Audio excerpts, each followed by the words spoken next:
Di sini kami akan menjelaskan tentang PowerPoint yang berjudul Hierarki Kehidupan, Teori Asal-Usul Kehidupan, dan Kimiawi Sel.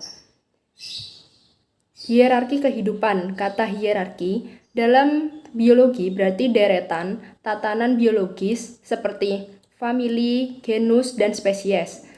Hierarki kehidupan yaitu tingkatan kehidupan yang dimulai dari molekul, sel, jaringan, organ, sistem organ, individu, populasi, komunitas, ekosistem, hingga tingkatan bioma dan biosfer. Yang pertama ada molekul. Molekul adalah struktur kimia yang terdiri dari 2 atau lebih unit kecil yang disebut dengan atom. Yang kedua ada organel. Organel ialah salah satu dari beberapa struktur dengan fungsi khusus yang terapung-apung dalam sitoplasma sel. Kemudian yang ketiga ada sel. Sel adalah unit fundamental bagi struktur dan fungsi kehidupan beberapa jenis organisme seperti amoeba dan berbagai jenis bakteri lainnya yang merupakan sel tunggal. Organisme lain termasuk tumbuhan dan hewan yang bersifat multiseluler. Yang keempat ada jaringan. Jaringan adalah sekelompok sel yang sejenis yang memiliki bentuk dan fungsi yang sama dalam tubuh makhluk hidup multiseluler. Contohnya yaitu jaringan epitel, jaringan otot, jaringan epidermis, dan lain-lain. Kemudian selanjutnya ada organ.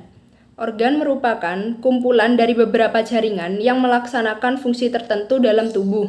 Contohnya seperti organ hati, organ limpa, dan lain-lain.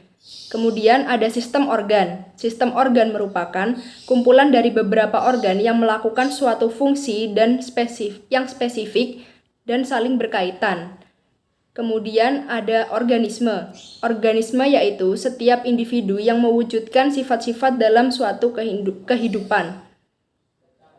Selanjutnya ada populasi. Populasi merupakan kumpulan dari semua individu dari suatu spesies yang hidup dalam batasan-batasan tertentu, seperti populasi kijang, populasi pepohonan pisang, dan lain-lain. Kemudian ada komunitas. Komunitas merupakan seluruh organisme yang menghuni suatu ekosistem. Kemudian ada ekosistem. Ekosistem adalah semua makhluk hidup di daerah tertentu bersama dengan komponen-komponen tak hidup dalam lingkungan yang berinteraksi dengan makhluk hidup lain. Selanjutnya yang terakhir ada biosfer. Biosfer yaitu semua lingkungan di bumi yang dihuni oleh beberapa makhluk hidup.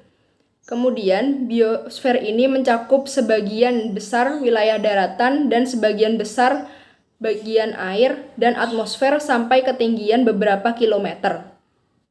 Selanjutnya yaitu teori asal-usul kehidupan.